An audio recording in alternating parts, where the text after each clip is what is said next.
It is a beautiful day. It's August 25th, and I have arrived here at our little garden by the river. And I just want to show you guys what's growing. I was here last week. I picked a lot of Cherokee purple tomatoes. Most of them came off a little plant that I have right there in the back of the garden, and that's actually planted in the ground. And then prior to my visit last week, it had been over 4 weeks since I'd been here last. And of course, if I'm not here, I can't water it. So the garden pretty much relied on rainwater the whole time I was gone. Every time I visit, I do water it really good before I leave. So anyway, let me just show you real quick here what's growing in this little garden. I just love it so much. It's so pretty. Over here to the left, I have a really nice, healthy zucchini plant. Okay, and then if you'll peek right back there in the corner, you'll see that this winter squash plant is just crawling all the way out here. And I'm always so impressed with how well some plants do because it's planted in only 6 inches of soil. And that, if I'm not mistaken, is an acorn squash. I've not ever grown acorn squash, but I think they just happen to have those seeds at the Dollar General, so I picked them up and tossed them out. And then over here is a Matt's Wild Cherry. It was a volunteer plant from last year, and it's planted right here inside the fence, the chain link fence. I had about 4 or 5 volunteer plants over here, but it was just really suffocating this garden. There was not air circulation, so I pulled out most of the volunteer plants, but I always welcome them because it makes less work for me. I think I have some Thai basil that I brought in as a transplant. I have scallions I put out just from direct seeding, just tossed the seeds out. I tossed out some more scallion seeds last week, but of course we have not gotten rain, so those are not up. More basil and chives, which could use a good trimming, a good cutting there. And then I have this fennel plant that did not bulb up. As you can see right down here, it is, however, going to seed, forming a seed head, which I don't mind at all because I love to cook with the fennel seeds. And then there's also dill, a dill head here, that's the brown one, and I also cook with dill seed, but then I also will just pull off some of those seeds and toss them in the garden and let it reseed. That makes it extra easy. Down here at the bottom, a lot of cucumbers, the seeds that I put out, they're climbing up the fence a little bit, and some are not, which means I will have to get in there before I leave, make sure I get them off the ground. And maybe next time I'm here, I'll have some cucumbers. Another really healthy looking zucchini plant. And then, of course, the hollyhocks. I'm not going to pull these out just yet because the hummingbirds are hitting them still, and it's always fun to see the hummingbirds. But the plant itself looks terrible. But I'll leave it in here a little bit longer, let the bees and the hummingbirds enjoy the blooms, which they do. They really have been hitting them hard. But you'll notice at the bottom of the hollyhocks, there's no rust at all on those leaves, so it should be pretty once I get the seed stalks out of the garden.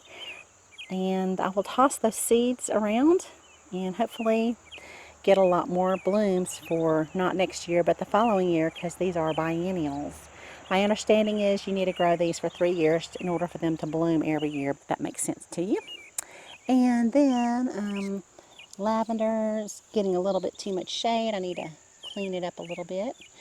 And then the Tulsi basil, attracting loads and loads of pollinators. I may cut back some of this to take home and do just one huge drying of Tulsi basil. Cut some at home, cut some here. And then this is a nice tomato plant back here. These tomatoes are just wonderful. These are some seeds that my father-in-law saved. He gave them to me this year. He passed in March, and so these are some of the seeds that he saved, and he called these Little Orange, and these are just wonderful. So we're growing these here in the back of the fence.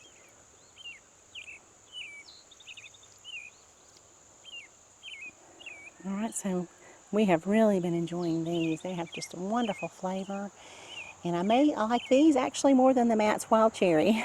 They have a lot of flavor, and they have some bite to them. They're not just real seedy, so I like that. And then down here, I don't know if you guys recall, but I planted a lot of peanut plants. Well, last time I was here, they were all gone except for maybe this one.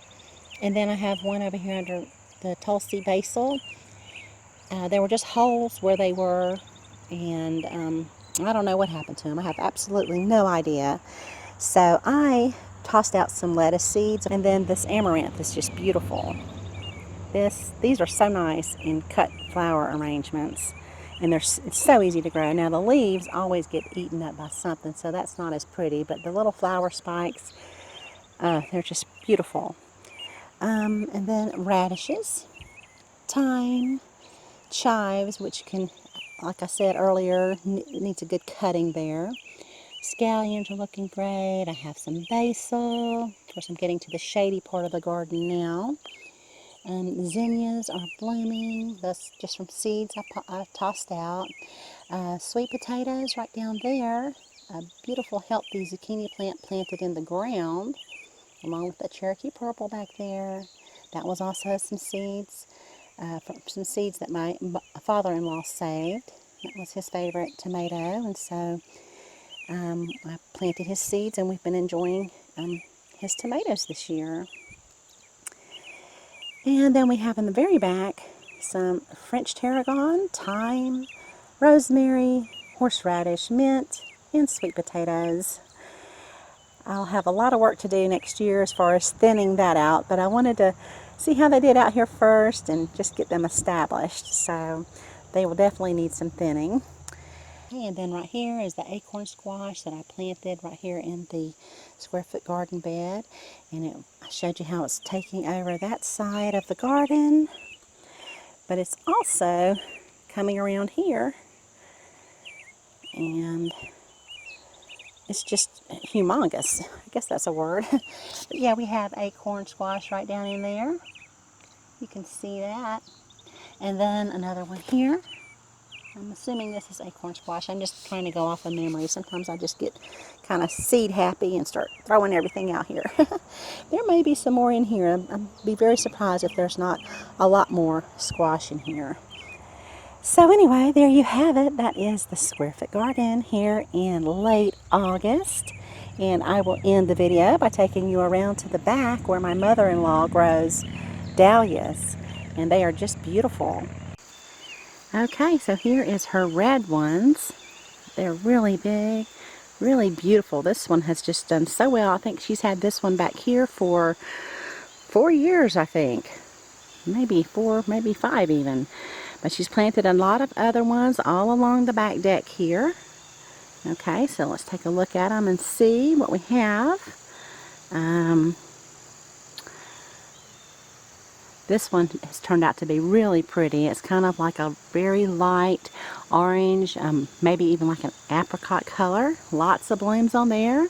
Don't know what the name of it is. I'm sorry, I'm not going to be able to identify a lot of these for you. And then pinks, lots of pinks, really pretty. Bursting with blooms down here. And these are not blooming yet. That one looks like it might be having a little bit of an issue. And then here, we're waiting on this one. Looks like it's going to be a pale yellow, maybe even white. So we'll see. And then finally at the end here, I have another Cherokee purple tomato plant. So one little tomato on there. But anyway, that is the garden here at the river. And I thank you guys so much for watching. Y'all have a beautiful day.